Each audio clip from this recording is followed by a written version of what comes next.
The question is, on the basis of ownership, the sources of business finance can be broadly classified into.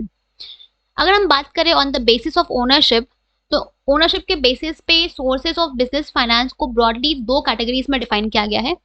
पहला है आपका owned funds, जिसमें आपके आते हैं equity share capital, preference share capital and your retained earning. ठीक है, these all are the part of owned funds. ठीक है, अगर मैं बात करूं दूसरा है आपका बोरोड फंड्स, या फिर आप इसको डेट फंड भी बोल सकते हो, जिसमें आपके डिबेंचर्स आते हैं, फिर आपके बॉन्ड्स हो गए, फिर लोन्स हो गए, ये सब आपके आते हैं डेट फंड्स में.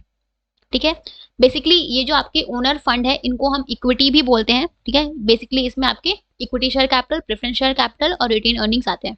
ठीक है, बॉन्ड फंड्स आपके एक टाइप ऑफ लोन्स होते हैं जो आपके डिबेंचर्स के फॉर्म में या पब्लिक डिपॉजिट्स के फॉर्म में या फिर आपका बॉन्ड्स के फॉर्म में होते हैं.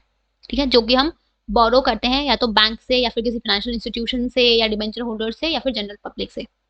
ठीक है, वो आपके आते हैं बोरोड फंड में.